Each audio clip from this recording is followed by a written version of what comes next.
ഉമർ ഇബ്നു അബ്ദുൽ അസീസ് റളിയല്ലാഹു തആല അൻഹുവിന്റെ ചരിത്രം അറിയുമോ? വായിക്കണേ ചെറുപ്പക്കാരാ, വായിക്കണേ പെങ്ങന്മാരെ. ഉമർ ഇബ്നു അബ്ദുൽ അസീസ് റളിയല്ലാഹു തആല അൻഹു പടച്ചവനെ അവിടുന്ന് മരണമെടുത്തെന്ന് മനസ്സിലാവുകയാ. തന്റെ മരണമെടുത്തെന്ന് മനസ്സിലായപ്പോ ഉമർ ഇബ്നു അബ്ദുൽ അസീസ് റളിയല്ലാഹു തആല അൻഹു കുളിച്ച് റെഡിയാവുകയാണ്. അവിടുന്ന് കുളിച്ച് റെഡിയായി മരണത്തിന് വേണ്ടി ഒരുങ്ങി തന്റെ റൂമിനകത്തേക്ക് കടന്നു ചെല്ലുകയാ. തന്റെ റൂമിനകത്തേക്ക് കടന്നു ചെന്നു. എന്നിട്ട് തന്റെ പ്രിയപ്പെട്ട ഭാര്യയായ ഫാത്തിമയെ വിളിക്കുന്നു. ഫാത്തിമ, ഫാത്തിമ, എന്റെ മരണമെടുത്തു ഫാത്തിമ. തന്റെ പ്രിയപ്പെട്ട ഭാര്യയായ ഫാത്തിമാനെ അടുത്ത് വിളിക്കുകയാണ്. എന്നിട്ട് പറയുന്നു, എന്റെ മരണമെടുത്തു, ഞാൻ പോവുകയാണ്, എനിക്ക് പൊരുത്തം തരണം. യാത്ര പറയുകയാണ്, വസിയ്യത്തുകൾ ചെയ്യുകയാണ്. ഭാര്യയും ഭർത്താവും ഇങ്ങനെ സംസാരിച്ചു കൊണ്ടിരിക്കുമ്പോ ഉമർ ഇബ്നു അബ്ദുൽ അസീസ് ചോദിച്ചു, ഫാത്തിമ, ഇനി എന്തെങ്കിലും നിനക്ക് എന്നോട് പറയാനുണ്ടോ? ഫാത്തിമ എന്ന് പറയുന്ന പ്രിയപ്പെട്ട ഭാര്യ നിന്ന് കരയുകയാണ്. ഫാത്തിമ നിന്ന് കരയുകയാണ്. ഉമർ ഇബ്നു അബ്ദുൽ അസീസ് പറഞ്ഞു, ഫാത്തിമ, എങ്കിൽ വെളിയിൽ ഇറങ്ങിയിട്ട് വാതിലടയ്ക്ക്. എന്റെ റൂമിന്റെ പുറത്തിറങ്ങ്, എന്റെ റൂമിന്റെ പുറത്തിറങ്ങ്, വെളിയിൽ ഇറങ്ങിയിട്ട് വാതിലടയ്ക്ക്. ഫാത്തിമ എന്ന് പറയുന്ന പ്രിയപ്പെട്ട ഭാര്യ കരഞ്ഞുകൊണ്ട് ചോദിക്കുന്നു, എന്തിനാ എന്റെ റൂമിന്റെ പുറത്തിറക്കിയിട്ട് വാതിലടയ്ക്കാൻ പറയുന്നത്? എന്തിനാണ്? നിങ്ങൾ മരിക്കാൻ പോകുന്ന സമയമല്ലേ? ഈ സക്കറാത്തിന്റെ സമയത്ത് ഞാൻ ഞങ്ങളുടെ കൂടെ നിൽക്കേണ്ട സമയമാണല്ലോ, എന്തിനാണ് എന്നെ പുറത്താക്കുന്നത്? ഫാത്തിമ എന്ന പ്രിയപ്പെട്ട ഭാര്യയോട് ഉമർ ഇബ്നു അബ്ദുൽ അസീസ് പറഞ്ഞ മറുപടി എന്തെന്നറിയുമോ? ഇന്നി അറാ ഖലഖൂ ലൈസൂ ബി ഉനാസിൻ വലാ ജാ. ഫാത്തിമ, മനുഷ്യനും ജിന്നുകളുമല്ലാത്ത ഒരു വിഭാഗം വരുന്നു ഫാത്തിമ. മനുഷ്യനും ജിന്നുകളുമല്ലാത്ത ഒരു വിഭാഗം വരുന്നു ഫാത്തിമ. എന്റെ കൂട്ടുകാര് വരുന്നു ഫാത്തിമ. നീ വെളിയിലിറങ്ങു ഫാത്തിമ, നീ വെളിയിലിറങ്ങു ഫാത്തിമ. പ്രിയപ്പെട്ട ഭാര്യ വെളിയിലിറങ്ങിയിട്ട് വാതിലടച്ച് പെങ്ങള് ഭർത്താവ് സക്കറാത്തിന്റെ അവസ്ഥയിൽ റൂമിനകത്ത് കിടക്കുമ്പോ ഫാത്തിമ എന്ന് പറയുന്ന ഭാര്യ വാതിലടച്ച് പുറത്തു നിൽക്കുകയാ. അതാ ഫാത്തിമ എന്ന് പറയുന്ന ഭാര്യ പുറത്തു നിൽക്കുകയാണ്. പടച്ചവനെ, ടെൻഷനായടോ. തന്റെ ഭർത്താവിനെ ആരാ കാണാൻ വരുന്നത്? തന്റെ ഭർത്താവിനെ ആരാ കാണാൻ വരുന്നത്? അടച്ചിട്ടിരിക്കുന്ന വാതിലിന്റെ പഴുതിലൂടെ ഫാത്തിമ ഒളിഞ്ഞു നോക്കുമ്പോ കാണുന്ന രംഗം എന്തെന്നറിയുമോ? ഉമർ ഇബ്നു അബ്ദുൽ അസീസ് പറയുന്നു, ഫാത്തിമ,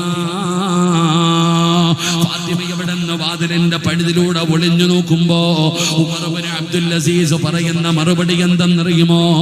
അസ്സലാമു അലൈക യാ അസ്റായീൽ. അസ്റായിലിനോട് സലാം പറയുകയാണ്. തന്റെ റൂഹ് പിടിക്കാൻ വരുന്ന മലക്കിനോട് സലാം പറയുകയാ. തന്റെ റൂഹ് പിടിക്കാൻ വരുന്ന മലക്കിനോട് സലാം പറയുകയാ. പടച്ചവനെ, അസ്റായിൽ കടന്നു വന്നിരിക്കുകയാണ്. സലാം പറഞ്ഞു സ്വീകരിക്കുകയാണ്. ഒരു പേടിയുമില്ലാതെ സ്വീകരിക്കുകയാണ്. ഫാത്തിമയുടെ കണ്ടടങ്ങൾ നിറയുകയാണ്, കൈകാലുകൾ വിറയ്ക്കുകയാണ്. തന്റെ ഭർത്താവ് എന്താണ് ചെയ്യുന്നതെന്ന് കാണാ. റൂമിന്റെ വാതിലിന്റെ പഴുതിലൂടെ ഒളിഞ്ഞു നോക്കുമ്പോ ഉമർ ഇബ്നു അബ്ദുൽ അസീസ് ഖുർആൻ ഓതുന്നടാ ചെറുപ്പക്കാരാ. വഅദ് കേൾക്കാമെന്ന ഉമ്മമാരെ, നിസ്കാരപ്പായിലിരുന്ന് ഓതുകയല്ല. പടച്ചവനെ, അസ്റായിൽ എന്ന് പറയുന്ന മലക്ക് റൂഹ് പിടിക്കാൻ കടന്നു വന്നപ്പോ ഉമർ ഇബ്നു അബ്ദുൽ അസീസ് റളിയല്ലാഹു തആല അൻഹു അല്ലാഹുവിന്റെ വിശുദ്ധമായ ഖുർആൻ അവിടുന്ന് പാരായണം ചെയ്യുകയാണ്. ഏതായത്തെന്നറിയുമോ? ഏതായത്തെന്നറിയുമോ? സാധാരണ ആയത്തല്ല പാരായണം ചെയ്യുന്നത്. വാതിലിന്റെ പഴുതിലൂടെ ഒളിഞ്ഞു നോക്കുന്ന തന്റെ പ്രിയപ്പെട്ട ഭാര്യയായ ഫാത്തിമയോട് ഉമർ ഇബ്നു അബ്ദുൽ അസീസ് വിളിച്ചു പറയുകയാ, തിൽകദ്ദാറുൽ ആഖിറതു നജഅലുഹാ ലില്ലദീന ലാ യുരീദൂന ഉലുവൻ ഫിൽ അർളി വലാ ഫസാദാ വൽ ആഖിബതു ലിൽ മുത്തഖീൻ. വാതിലിന്റെ പഴുതിലൂടെ ഒളിഞ്ഞു നോക്കുന്ന തന്റെ പ്രിയപ്പെട്ടവളോട് ഉമർ ഇബ്നു അബ്ദുൽ അസീസ് വിളിച്ചു പറയുന്നു, ഫാത്തിമ വൽആഖിബതു ലിൽമുത്തഖീൻ. അല്ലാഹുവിനെ ഭയന്ന് ജീവിക്കുന്നവർക്ക് അല്ലാഹു നല്ല മരണം കൊടുക്കും. ഫാത്തിമ മരിക്കുന്ന സമയത്താണ് തന്റെ ഭാര്യയോട് പറയുന്നത്, ഷഹാദത്ത് കലിമ പറഞ്ഞടോ, മുഖത്തേക്ക് തുണിയെടുത്തിട്ട് പെങ്ങള് റൂമിനകത്തനക്കമില്ല. ഫാത്തിമ എന്ന് പറയുന്ന ഭാര്യ വാതിൽ തുറന്നിട്ട് ഓടിച്ചെല്ലുമ്പോ ലോകത്തോട് വിട പറന്ന് കിടക്കുകയാ. എന്തൊരു സുഗന്ധമെന്നറിയോ, എന്തൊരു സുഗന്ധമെന്നറിയുമോ? റൂമിന്റെ അകത്ത് വല്ലാത്ത സുഗന്ധമാ, ഭർത്താവിന്റെ മുഖത്ത് വല്ലാത്ത പ്രകാശമാ, ചുണ്ടില് വല്ലാത്ത പുഞ്ചിരിയാ. നാട് മുഴുവനും അറിയുകയാണ്. കണ്ടവർ പറയുന്നു, നല്ല മരണമാ. ജനാസ കാണാമെന്നവര് മുഴുവനും പറയുന്നത് നല്ല മരണമാണെന്നാണ്. അവസാനം എന്റെ പ്രിയപ്പെട്ടവര് ഉമർ ഇബ്നു അബ്ദുൽ അസീസ് തങ്ങളുടെ ജനാസ കുളിപ്പിച്ചു. അവിടെന്ന് കഫം പൊതിഞ്ഞു, പള്ളിയിൽ കൊണ്ടുപോയി നിസ്കരിച്ചു, അവിടെന്ന് കബറടക്കി. ജനാസ കബറടക്കി കഴിഞ്ഞപ്പോ ഒരാളും പോകുന്നില്ല. വന്നവർ മുഴുവനും പള്ളിപ്പറമ്പിൽ നിൽക്കുകയാണ്. കബറടക്കിയിട്ട് ആരും പോകുന്നില്ലടോ. എല്ലാവരും കൂടി നിന്ന് വലിയ ചർച്ചയായി. എല്ലാവരും പറയുന്നു നല്ല മരണമാണ്. അസ്റായിലിനോട് സലാം പറഞ്ഞു, ഖുർആനോദി, ഷഹാദത്ത് കലിമ പറഞ്ഞു. ശരീരത്തിന് വല്ലാത്ത സുഗന്ധമായിരുന്നു. മയ്യത്ത് കുളിപ്പിച്ചവരും പൊതിഞ്ഞവരും ചുമന്നവരും കബറടക്കിയവരും പറയുകയാ, വല്ലാത്ത പരിമളമായിരുന്നു. അങ്ങനെ കബറടക്കിയ ജനത മുഴുവനും ഉമർ ഇബ്നു അബ്ദുൽ അസീസിന്റെ വീട്ടിലേക്ക് പോയി. ഉമർ ഇബ്നു അബ്ദുൽ അസീസ് തങ്ങളുടെ വീട്ടിലേക്ക് ജനാസ കബറടക്കിയവര് മുഴുവനും ഒരു നാട് മുഴുവനും പോവുകയാണ്. ഒരു നാട് മുഴുവനും പോയി. എന്നിട്ട് ചോദിച്ചു, ഫാത്തിമ സങ്കടത്തിലാണെന്നറിയാം, വേദനയിലാണെന്നറിയാം, ഭർത്താവ് മരിച്ചതിന്റെ പ്രയാസത്തിലാണെന്നറിയാം, ഇരിക്കുകയാണെന്ന് ഞങ്ങൾക്കറിയാം. ഫാത്തിമ, ഈ നാട്ടുകാര് മുഴുവനും നിന്റെ ഭർത്താവിന്റെ ജനാസ ഖബറിൽ ഇറക്കി വെച്ചിട്ട് എന്തിനാണ് വന്നതെന്നറിയുമോ? ഒരേ ഒരു കാര്യം ചോദിക്കാനാ ഫാത്തിമ, ഒരേ ഒരു കാര്യം ചോദിക്കാനാ ഫാത്തിമ. ഞങ്ങൾക്കറിയേണ്ടത് എന്തെന്നറിയുമോ? നിന്റെ ഭർത്താവിന് അല്ലാഹു ഒരു നല്ല മരണം കൊടുത്തു. നിന്റെ ഭർത്താവിന് അല്ലാഹു നല്ല ഒരു മരണം കൊടുത്തു. ഞങ്ങൾക്കും ഇതുപോലെ ഒരു മരണം വേണം ഫാത്തിമ. ഞങ്ങൾക്കും ഇതുപോലെ ഒരു നല്ല മരണം വേണം ഫാത്തിമ. അതുകൊണ്ട് നിന്റെ ഭർത്താവിന് ഇതുപോലെ ഒരു മരണം കിട്ടാൻ കാരണം എന്താണെന്നൊന്ന് പറഞ്ഞു തരുമോ? എന്താണെന്നൊന്ന് പറഞ്ഞു തരുമോ? ഫാത്തിമയുടെ മറുപടി എന്തെന്നറിയുമോ പെങ്ങള്? ഫാത്തിമയുടെ മറുപടി എന്തെന്നറിയുമോ പെങ്ങള്? അല്ലാ പറയുകയാണ്, മകാന ഉമർ ഇബ്നു അബ്ദുൽ അസീസ് അക്സരിൽ ലിന്നാസി സ്വലാത്തൻ വലാ സിയാമാ.